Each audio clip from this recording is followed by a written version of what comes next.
there was a guy named Claude Shannon who was an intellectual and temporal contemporary of Alan Turing's. So they both lived in the same time period, and they were both incredibly smart and transformative to the technological world.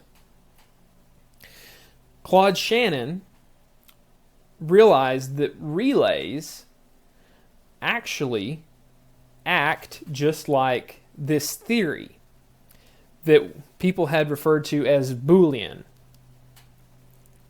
There was a fellow by the name of George Boole who was investigating in the early 1800s the process of thought. And he thought about it and said, you know, when you think about something, you consider things to either be true or false. And he developed a system of formalized logic based on this idea that something can either be only true or false. Claude Shannon came around and said, you know, there's only really two possible situations for a relay. That's for it to be on or for it to be off. It's kind of like the whole true or false that George Boole came up with. And Boole had developed an entire system of logic, like I said, around this idea of something being able to only be true or false. And so Claude Shannon said, you know, we can do something with that. We can take and use the formalism that George Boole had, and we can apply it to logical equations that are implemented using relays. And so what we wound up with was a mathematical system with which to describe systems of relays. And it was called Boolean logic. And that's what we still use today. And that's why there's a data type in the PLC as well as in every computer programming language called the bool.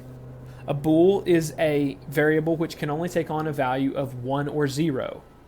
1 representing true, 0 representing false. So Claude Shannon's idea that relays and systems of relays could be described using Boolean logic allowed us to kind of take a transformative approach to what we could do with these ladder diagrams. So previously, ladder diagrams were just an electrical schematic used to convey something to an electrician.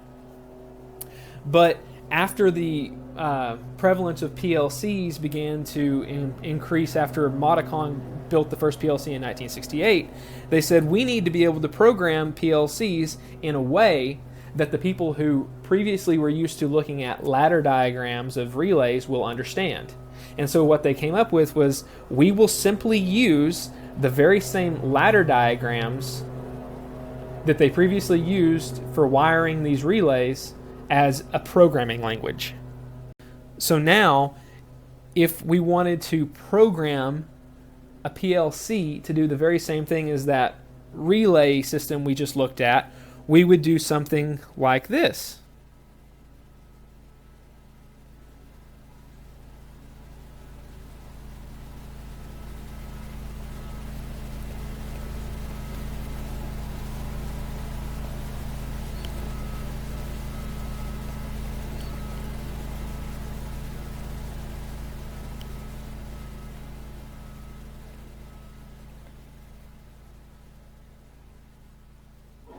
Look familiar?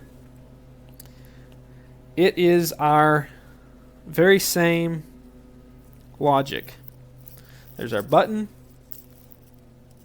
We can call this relay, but let's not. Let's actually not call it relay. Let's call it tag 1. And then we will associate these contacts with tag 1.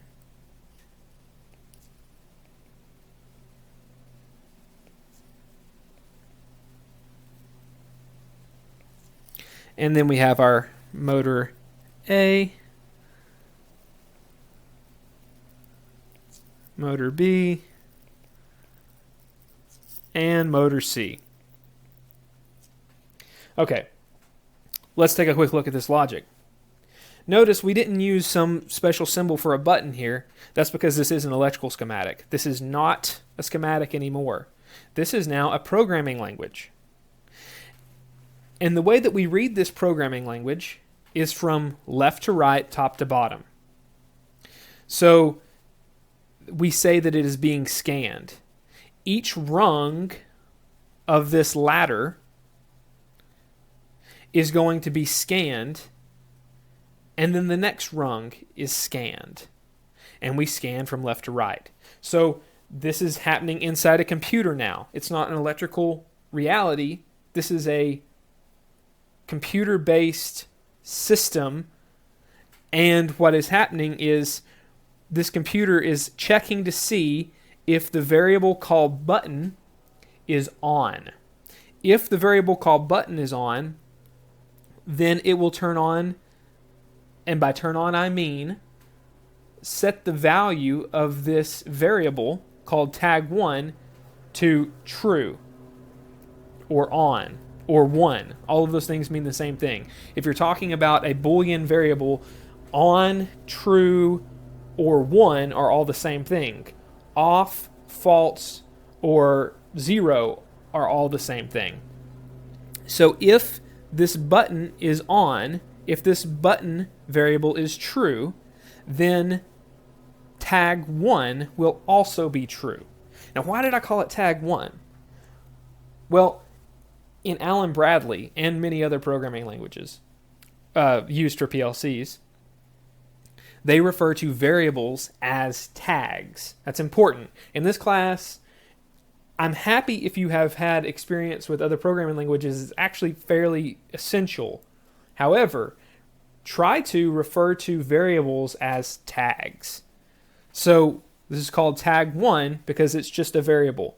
It's a variable that means nothing at this moment, so we call it tag 1 because variables are called tags in Allen Bradley PLC programming. So we have our tag 1, which is associated with a coil.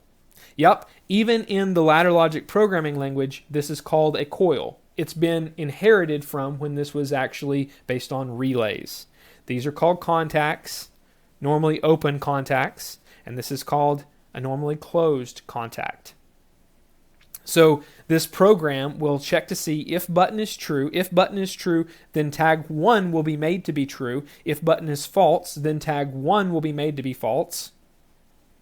And then each of these rungs will be scanned afterwards. So we scanned the first rung, then we scan the second rung, top to bottom, left to right. So is tag 1 on? Yes. So then current will flow and we will turn on motor A. Is tag 1 on again in the next rung as we scan from top to bottom, left to right? Yes. So we turn on motor B. Top to bottom, left to right. The next rung to scan is here. Is tag 1 off? No. So we turn off motor C.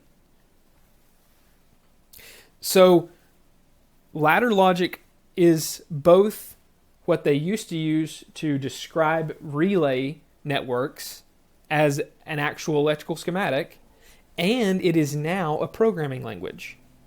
And this is how you will program Allen Bradley PLCs. In Allen Bradley PLC language, ladder logic, the normally open contact is called XIC. That's the name of the instruction. And it's represented by this symbol. Data bit is simply the tag that they're checking to see if it's on or off.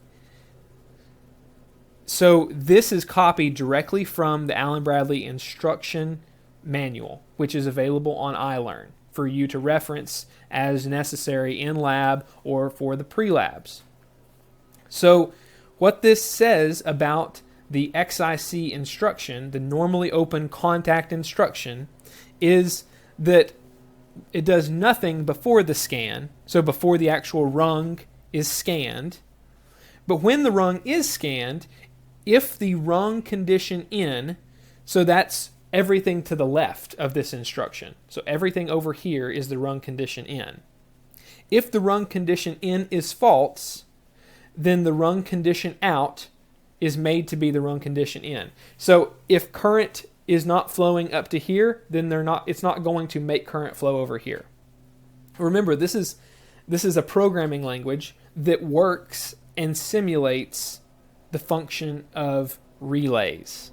So if the rung condition in, if the rung to the left of this normally open contact is false, then the rung to the right will also be false. However, if the rung condition in is true, so that means that the rung condition over here is true, then it's a little more complicated. So if the left side of this contact is true and current is flowing over here, then it has to check and see what the state of the data bit is. Now the data bit is a tag in the PLC. And what happens is, if the rung condition in the left side of this normally open contact is true, then this instruction will go to the memory in the PLC and it'll look up whatever tag is typed in right here. And if that tag is true, then it will make the right side of this rung true. So current flows on the right-hand side. However, if the tag that is typed in here has a false value, then this rung will be false. The normally closed contact is very similar, just opposite. If the rung condition in is false, then the rung condition out is the same thing as the rung condition in. So if this is false, this is also false. That's all that says right here in this first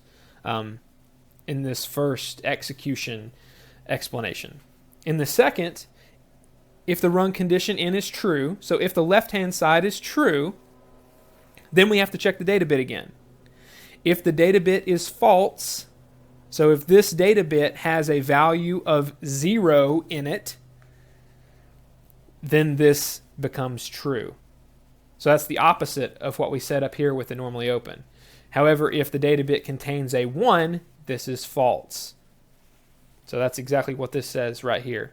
Take a moment, make sure you understand how to read both the instruction and how to associate and read the instruction explanation.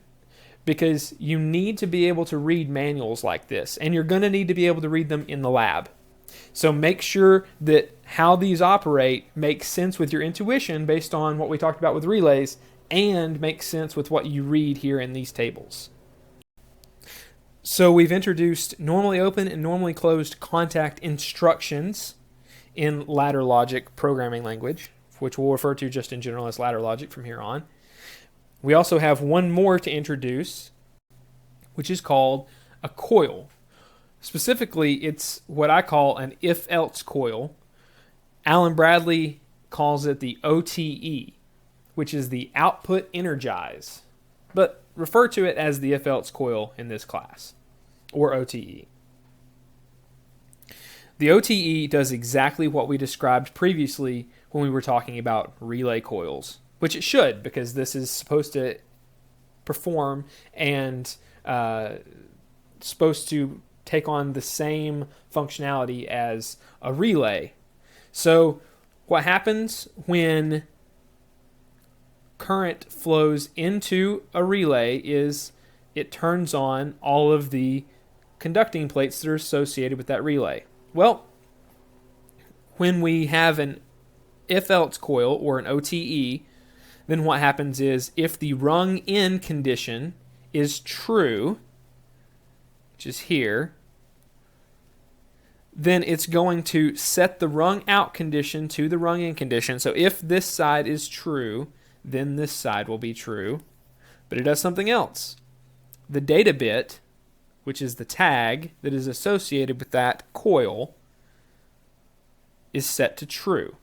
So if the rung in condition is true, the rung out condition will be made to be true, and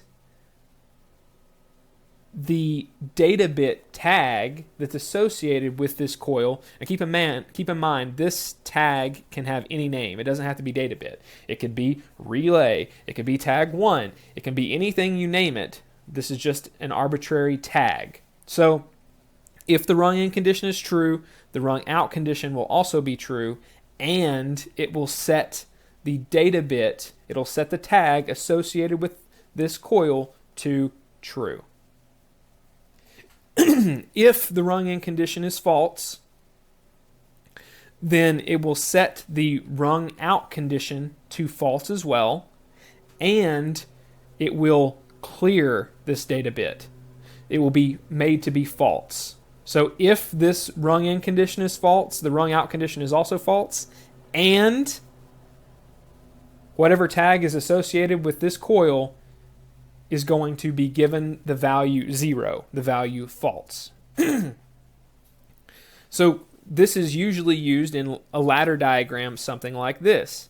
If we had some contact that was associated with a tag called limit switch 1, what that means is when we scan this rung, remember we've talked about this instruction, so we know what it does. When we scan this rung, if the rung in condition is true, and we'll say it is, then the instruction will check to see what value is stored in this tag. So it's going to go to our tag table, and it's going to look and see what value is in limit switch 1. If the value in limit switch 1 is true, then the rung out condition will be true. If the value in limit switch 1 is false or 0, then the rung out condition will be false.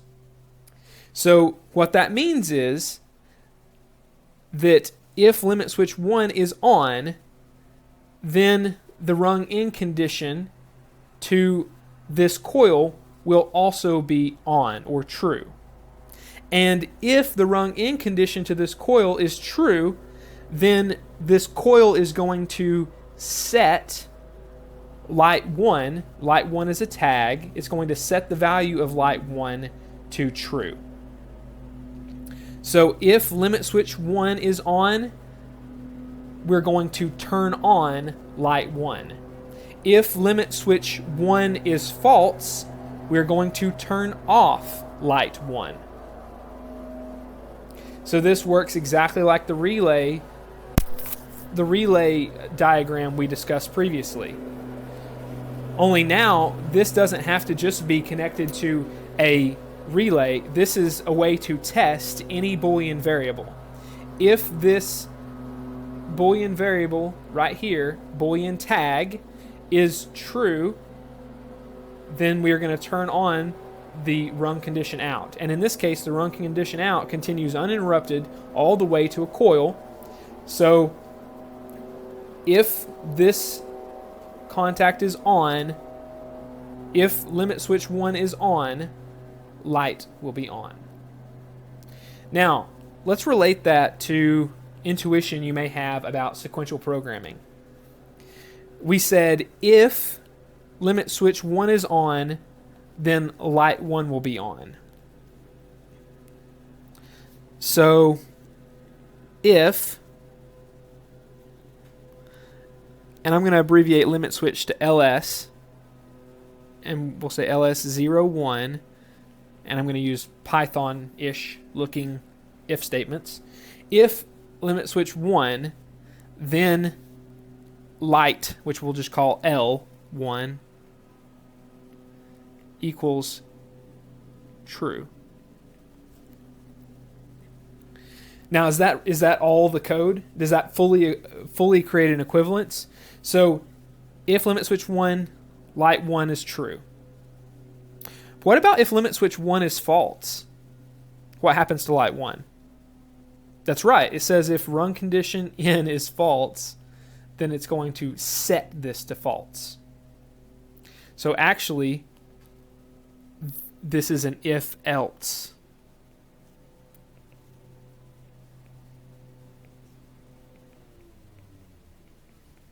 That's why I call this an if-else coil. This coil always is going to set the value of this tag. It's never going to leave it alone. That's a very, very common mistake, and you need to make sure you understand that just because this is not on does not mean this will not affect the value that is stored in this tag. If this rung is true, then this will set the value stored in this tag to true. If the rung in condition to this coil is false, it will set the value of this tag to false. It's an if-else coil. Now we're going to look at how to do some simple logical operations using this ladder logic programming language. So the first operation we're going to look at is the logical AND operation in ladder logic. Before we show it in ladder logic, let's talk about it in sequential logic. So you may have programmed in Python or MATLAB and done something similar to if condition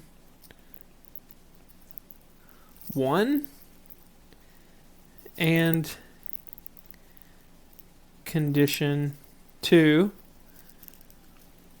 then this equals true.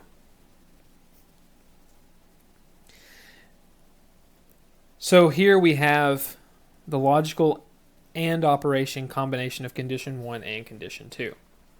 So this logical statement is going to evaluate to either a true or false value. So the truth table of this would be, condition 1 must be true while condition 2 is true for this to become true. Any other situation, if condition 1 is false or condition 2 is false, or they are both false, then this will not equal true. So, to perform a logical AND operation in ladder logic, and let's go ahead and add the else here. So else this equals false. So in this situation, we have this is the direct result of the logical AND operation of condition 1 and condition 2. In ladder logic, we don't just have variables, we have tags. So we'll create tags with these same names. Condition 1, condition 2, and this. The data type of each of these will be a bool.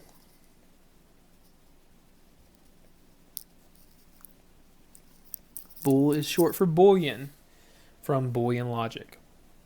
Okay, so this area over here is for looking at multiple scans.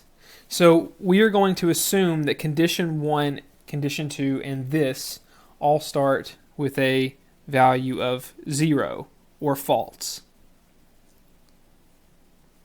Now let's write the logic necessary for a logical AND in ladder logic.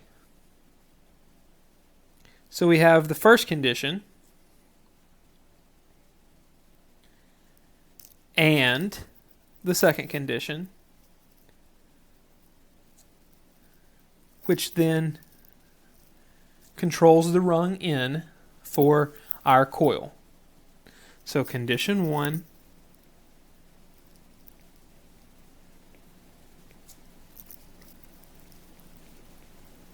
condition 2 and this.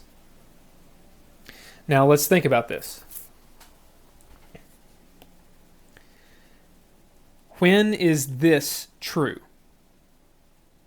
Only when condition 1 and condition 2 have a value of true or 1. That's the only situation where the rung in condition here will become the rung out condition, the rung in condition here will become the rung out condition, and the rung in condition will be true. If both of these are not true, then this will be false. So in the first scan of the PLC, when condition 1, condition 2 have a value of 0, and this starts with a value of 0, in the first scan, these will be evaluated, and the rung in condition to the coil will be set to false or 0. So this will continue to be 0.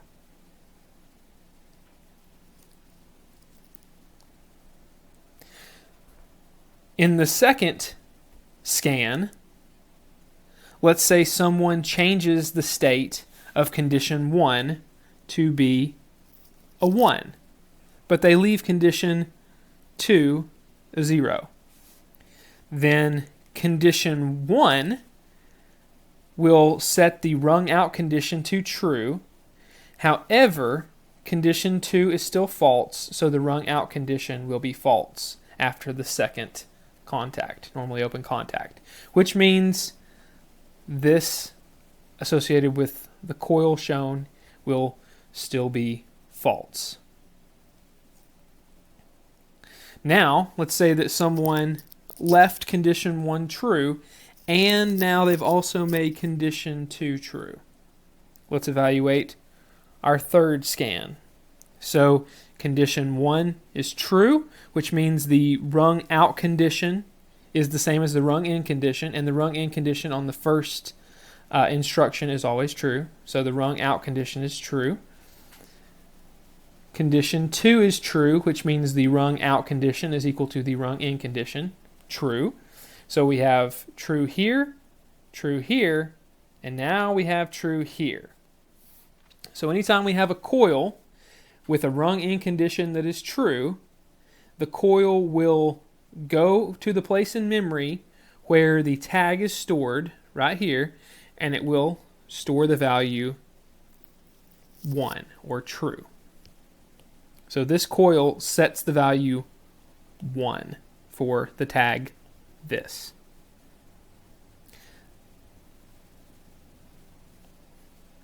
So this is how you would form a logical AND operation. You would put the contacts in series. So if we want to have this be the result of the logical AND operation of condition 1 and condition 2, then we put condition 1 and condition 2 in series, with them being the conditions that drive a coil associated with the tag this. Now let's look at the logical OR operation, and we'll go slightly faster this time. So in sequential logic, it would be something like if condition 1 or condition 2, then this equals true. Else this equals false. So if condition 1 is false and condition 2 is false, this will be false. If condition 1 is true, but condition 2 is false, this will be true. If condition 1 is false, but condition 2 is true, this will be true. And if they are both true, this will again be true. So there's only one possible way for this to be false, and if both condition 1 and condition 2 are false. Now, think about that for a second while I add our tags here, and think about how that might work in ladder logic. So our tags are again going to be condition 1 of type bool, condition 2 of type bool, and this of type bool. Okay. We said that we put the contacts in series if we want to perform a logical AND operation, and we drive a coil based on the result of those two contacts in series. Well, if we want to be able to have the coil be driven, that means that the rung end condition is true. If we say the coil is driven, then the rung end condition is true. So we want the coil to be driven if either condition 1 or condition 2 is true. That seems to mean that they should be in parallel. So let's draw this out and see if this makes sense. So here we have condition 1 and this. So if condition 1 is true, this is also true. We're on to a good start.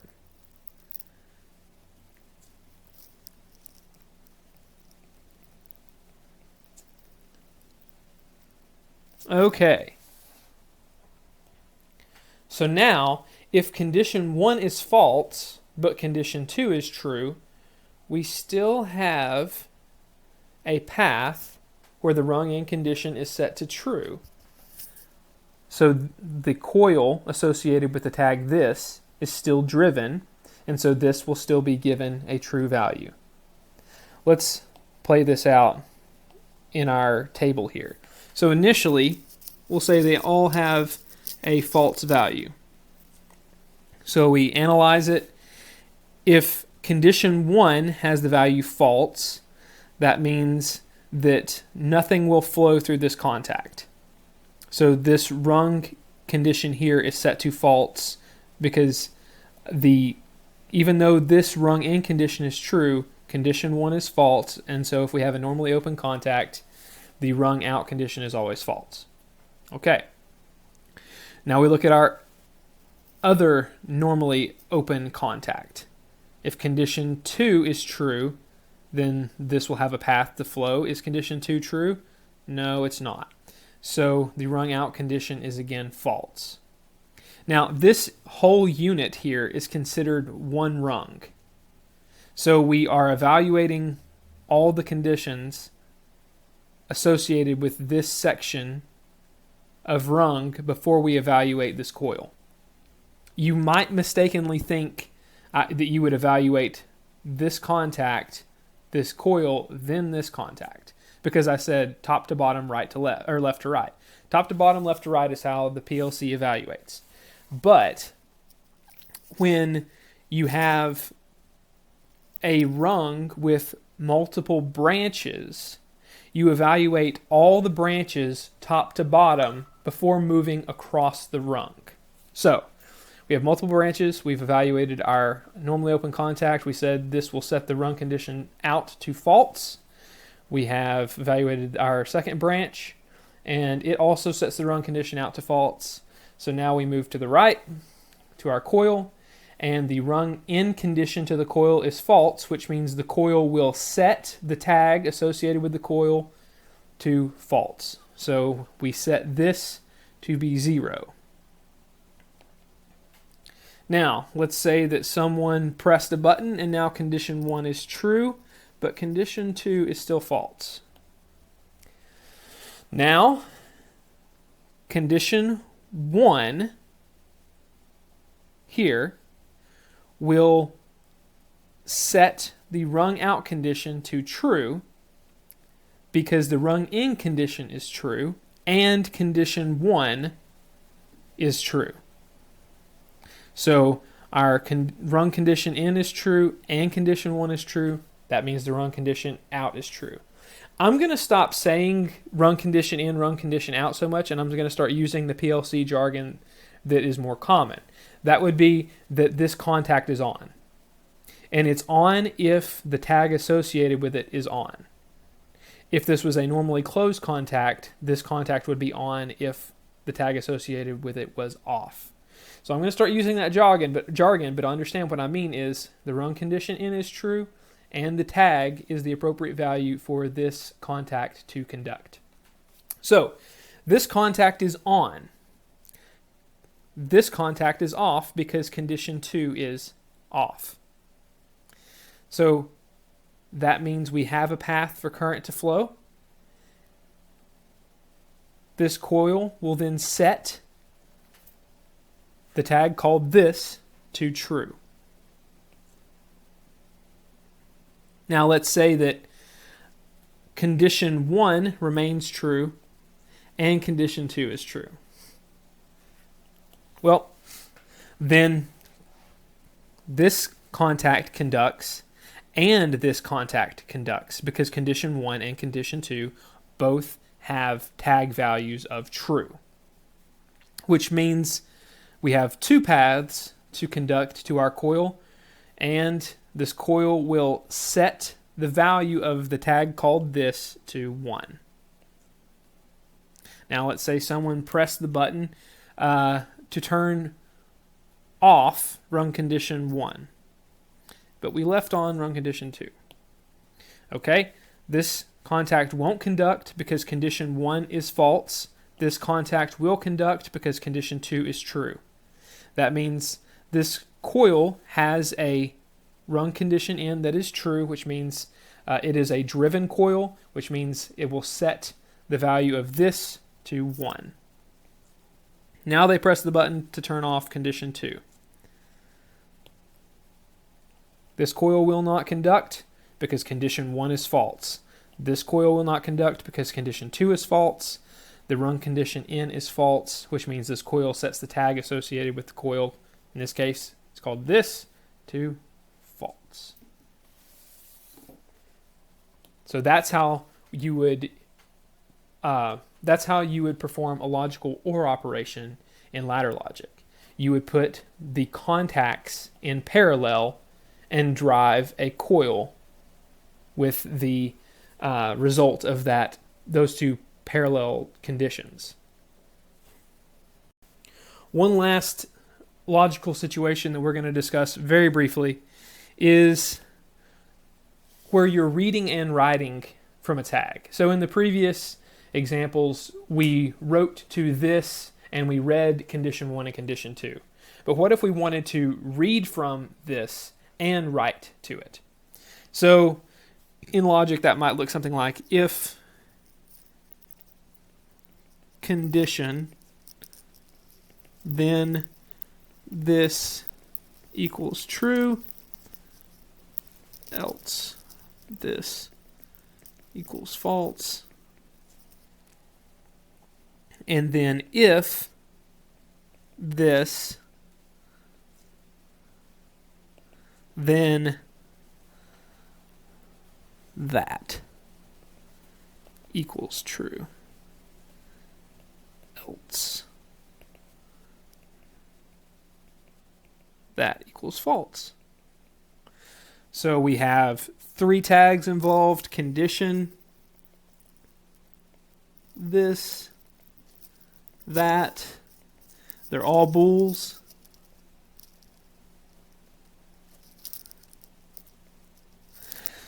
Now, ladder logic for this equivalent set of sequential logic. So the ladder logic to perform the same logical operation would be something along the lines of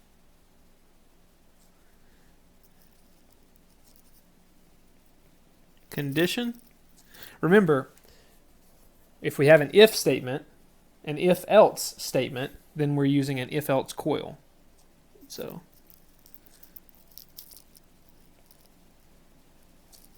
now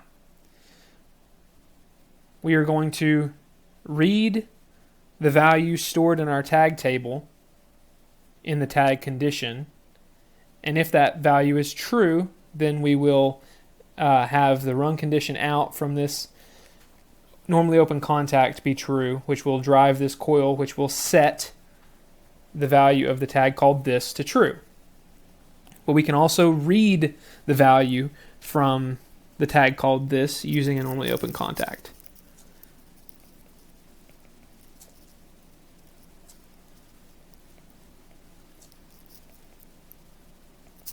So this logic shown here performs the exact same operation as the logic shown on the left side, with one minor difference if you think about it.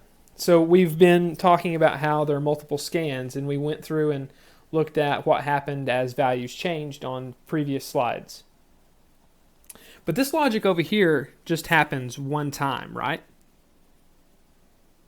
the PC is going to execute this code and it's just going to happen one time. In a PLC, it happens in a loop over and over and over again, top to bottom, left to right, top to bottom, left to right. So to make that logically equivalent, what we would do is we would put this all in a while loop. We would say while 1. So while true, do everything here. And you would do it forever. And that's equivalent to a PLC. So these two are logically equivalent.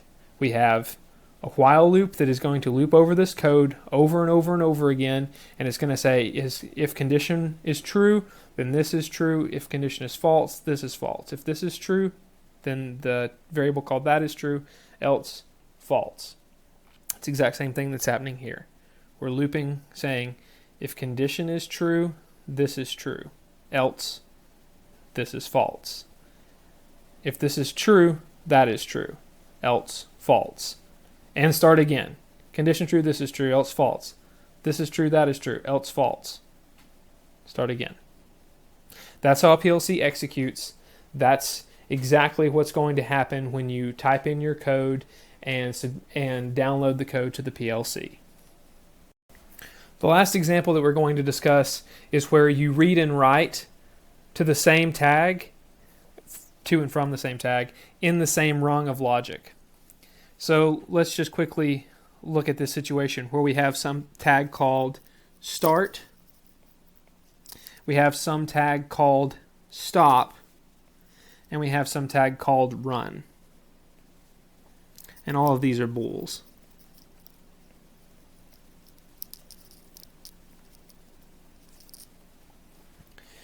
I'm going to write some logic on the left-hand side in typical sequential logic, and we'll duplicate it to the left in ladder. So while 1, should always start with that, because remember, we're in a continuous loop in a PLC. So while 1, if start or run, then run equals true. Else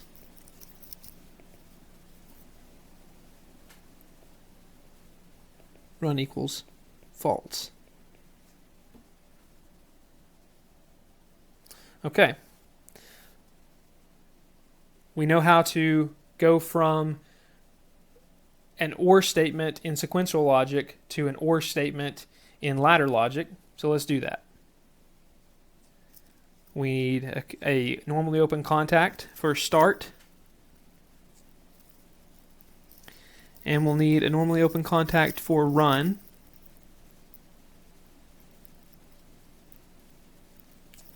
and we'll need a coil to set the value of run. Okay. So think about what this does. If someone presses the start button, then there's going to be a path for the electricity to theoretically flow. In reality, we're going to set the run condition to true. But let's just keep it simple. If someone presses the start button, this contact is going to conduct. This contact is going to allow current to flow to this coil. And run will be set to true. Then when you loop back around, they've let go of the start button. They're not pressing it anymore. So this contact is off. But we have another branch. The last scan, we set run to true. So it's still true. So the run condition is set to true, and run is again true, even though the start button is no longer pressed. So if we traced out this execution, initially start has the value 1 and run has the value 0. But when we evaluate our rung of ladder logic, start is on, so this contact is on, which makes this coil store the value true in run.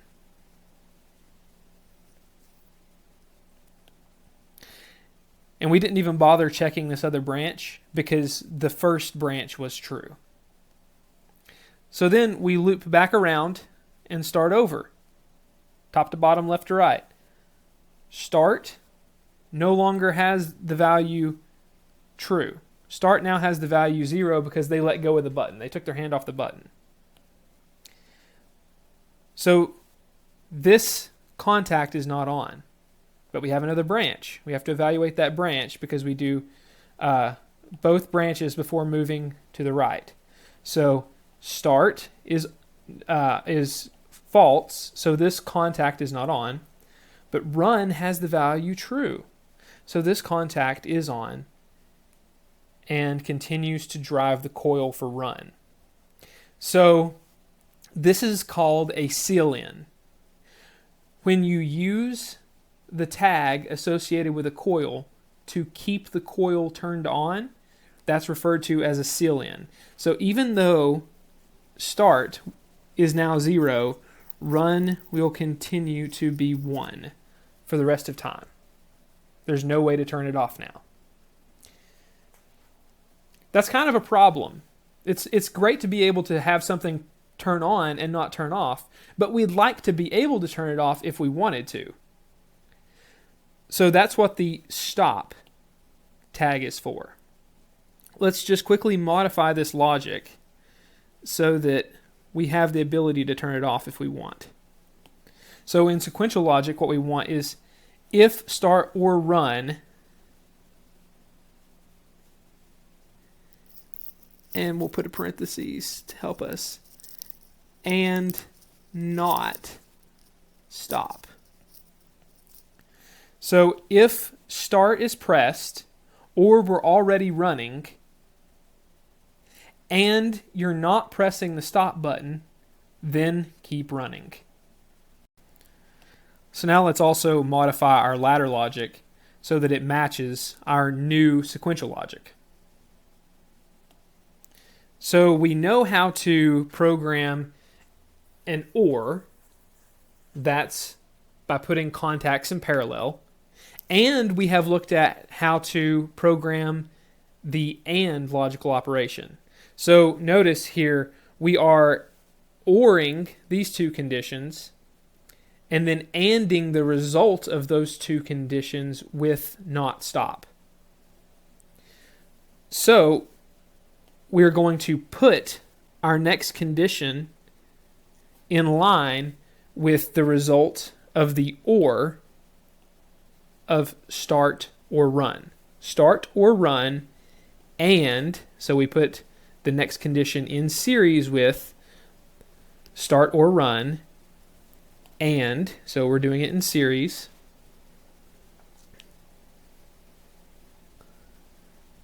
But it's and not stop. So since we are going to use the not operator, we need to use a normally closed contact, which is associated with stop.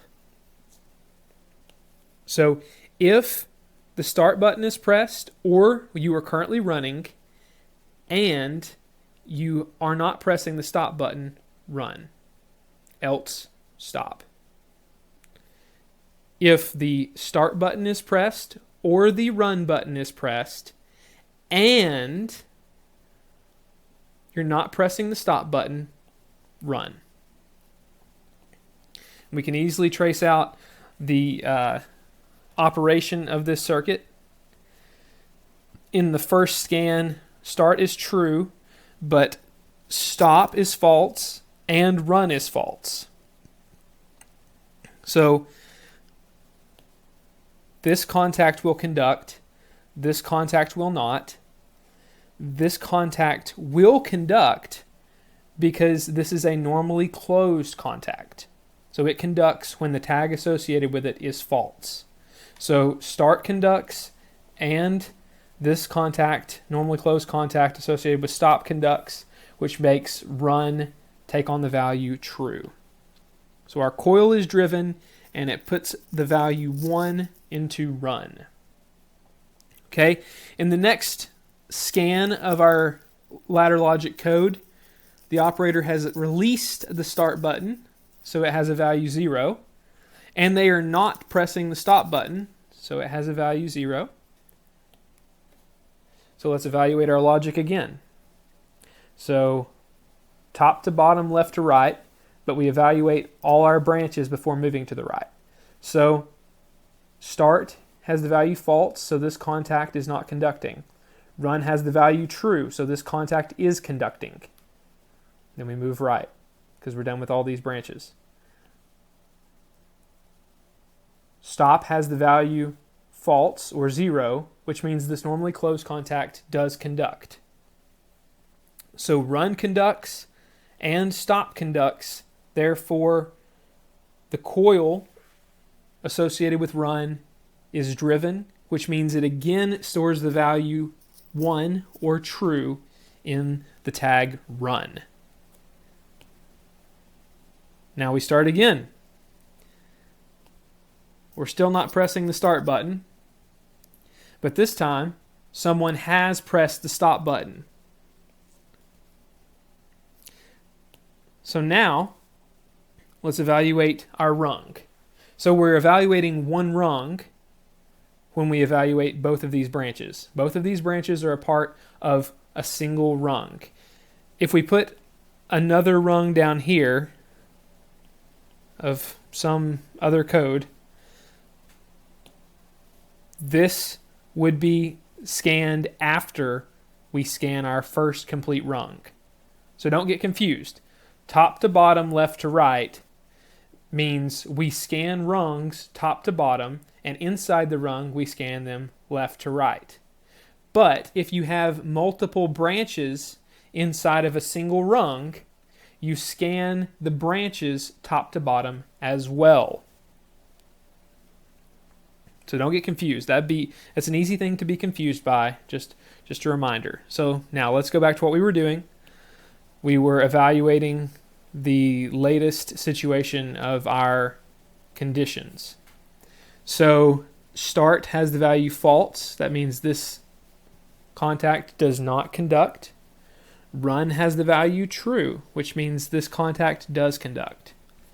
Stop has the value true, which means this normally closed contact does not conduct. So we do not have a path to drive the coil. If the rung condition in on a coil is false, then the coil will set the associated tag to false. So we've turned off run. So this is a very typical technique. It's a very common technique for keeping something turned on after initiating it with some start signal. It's called a seal-in.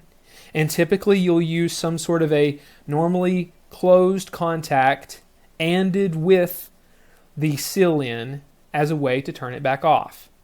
This particular circuit is used to start machines. You have a start button, and after the operator presses the start button, you don't want the machine to immediately go back off. You want it to stay on. When do you want it to go off? When they press the stop button.